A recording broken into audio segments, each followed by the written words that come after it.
Hello po sa inyong lahat mga ka-crypto. Ako po si Pinoy Crypto Trader at sa video na ito ay atin pong pag-uusapan ang tungkol sa balitang ito kung saan ito po ay ang 2024 Solana price prediction. Kaya ayan, sabi rito ay kakayanin nga ba ni Solana na akyatin ang presyong $200 ngayong taong 2024? At ayan, bago po tayo magpatuloy ay nais ko lamang po munang bigyang linaw ang aking disclaimer kung saan ang nilalaman po ng video na ito ay hindi po ito isang financial advice. For education and information purposes lamang po ang layunin nito. Maliban po dito ay nais ko na rin pong magbigay babala na wala pong kahit anumang group chat ang Pinoy Crypto Trader. At ayan, ang sabi po rito ay kasunod ng isang napakalaking rally nitong nakalipas na taong 2023 ay lumitaw ang forecast o prediction ng presyo ng Solana ngayong 2024 kung saan maraming enthusiast ang nag-isip na ang crypto asset ay maaring malampasan ang presyong $200 na price level ngayong taon. Ayan, ang tindi po niyan. Niraranggo ang Solana sa mga nangungunang asset ng crypto noong nakaraang taon na tumaas po ng $30 lamang hanggang mahigit nag-umpisa po siya sa $30. Ayan, $30 lamang po. At umangat po siya hanggang $120 sa loob ng 3 buwan or 3 months. Ayan, Solana 2023 rally. Nakita ang kahangahangang rally ng presyo ng Solana na naabutan ng asset ang mga kilalang cryptocurrencies tulad ng USDC, XRP at BNB upang mairank bilang pang-apat na pinakamalaking cryptocurrency ayon sa market capitalization.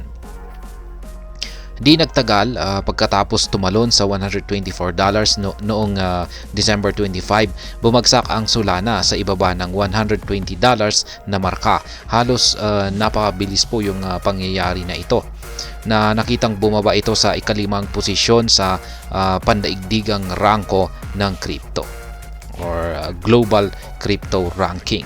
Yan, bumagsak po siya sa 5th spot. Kaya yan, sa oras ng pag-uulat na ito ay nagtitrade po ang Solana sa presyong $107.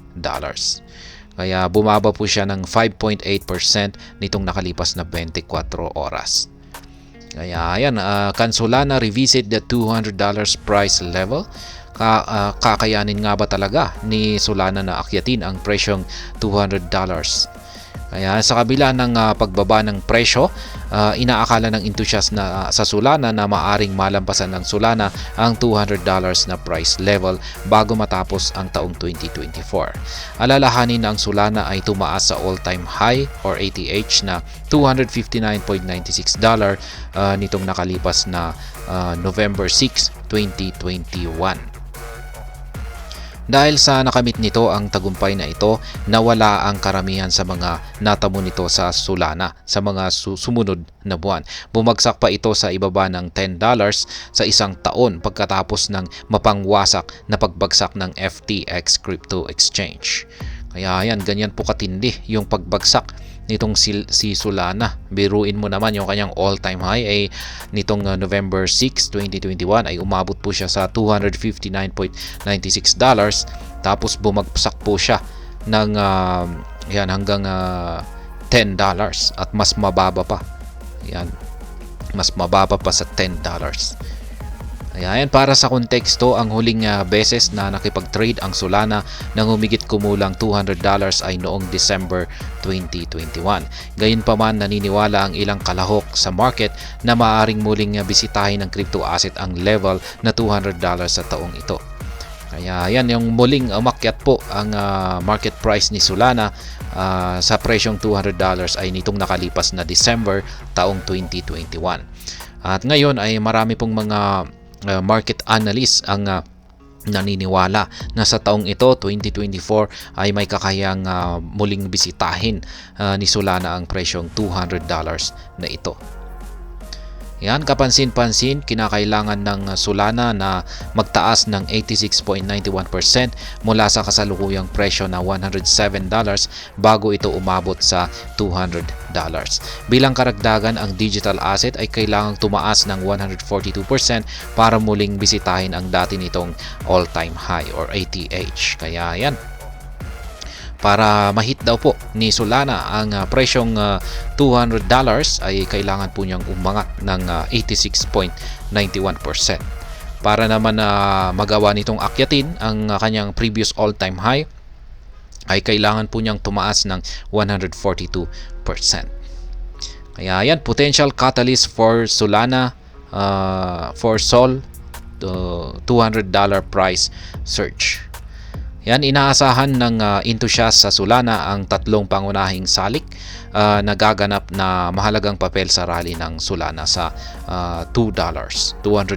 Kaya yan, meron daw pong tatlo na mga major factors na ito yung may mahalagang papel sa magiging rally ni Solana patungo sa presyong $200. Yan, at ang una po rito ay ang upcoming Bitcoin halving. Yan, ang halving ng kaganapan, ang Bitcoin, ang halving event ay binabawasan ang rewards, kung saan ito po yung nababawasan yung rewards ng mga minero na nakukuha po nila sa pagmimina ng Bitcoin. Kaya ayon sa mga ulat, ang susunod na halving event ay inaasahang magaganap sa April 2024. Ayan, malapit na po yan. Sa buwan po ng April magaganap ang sunod na halving event. Kaya marami po talagang nag-aabang dito. Pagkatapos ng paparating na kaganapan, ayan, pagkatapos po ng event na ito, ang mga minero ay tumatanggap ng 3.125. Ayan, sila na po ay tatanggap ng 3.125 BTC para sa pag-verify ng mga transaction sa Bitcoin network. Kaya yan na lamang po yung kanilang matatanggap. Yan, sa pamamagitan ng pagmimina. Ayan, dito sa Bitcoin network. Ang sa kasaysayan, ang halving ay sinusundan ng isang napakalaking upsurge sa presyo ng Bitcoin at iba pang mga crypto asset, kabilang narito ang Solana. Kaya yan po talaga base sa historical. Kung pag-i-check po natin yung mga datos sa mga historical charts ay pag ang halving po ay laging nagdudulot po ito ng mga massive spike, malalaking mga upsurge dito sa presyo ng Bitcoin. At hindi lamang po si Bitcoin, na apektado na rin po, nagkakaroon na rin po ng benefits ang ibang mga crypto assets. At syempre, kabilang na po rito itong si Solana. Ayan, ang mga nag-i-invest ng Solana ay hindi inaasahan na ang paparating na kaganapan sa halving ay naiiba sa mga nauna. Kaya ayan po ang sabi ng mga karamihang mga investor na kakaiba raw ang paparating na Bitcoin halving na ito. Inaasahan nilang malalampasan ng Solana ang $200 na price level pagkatapos ng kaganapan sa Bitcoin halving. Kaya dyan daw po mangyayari. Kapag natapos na raw yung Bitcoin, yung halving event na ito ng Bitcoin, ay dito na raw po magagawang akyatin ni Solana ang presyong $200. At ayan, ito naman ang massive whale activity. Ang mga whale ng cryptocurrency ay patuloy na nagpapakita ng napakalaking interest dito kay Solana sa mga nagdaang panahon. Yan, ang mga whale ay naglilipat ng kanilang mga malalaking halaga ng Solana mula sa mga exchange patungo sa iba't ibang mga kilalang mga wallet at vice versa. Kaya yan po yung mga galawan ng mga whales pagdating po rito kay Solana. Yan, madalas po silang naglilipat ng kanilang mga Solana holdings mula sa mga exchanges. Ayan, at papunta sa wallets or yung kanilang private wallets papunta sa mga exchanges. At ito po ay indikasyon or nagpapakita po ito na yung mga whales, yung mga bigatin, yung mga malalaking mga investors ay meron po talaga silang interest dito kay Solana. Kaya yan, ipinapakita ng data mula sa Whale Alert na ang mga investor na ito ay naglipat ng higit 1 million Solana coins sa nakalipas na 24 na oras. Kaya yan, ang tindi ng kanilang nilipat nitong 24 hours lamang po na nakalipas na oras ay umaabot na po ng 1 million na Solana token yung mga nilipat or ginalaw ng mga malalaking investors na ito or mga whales.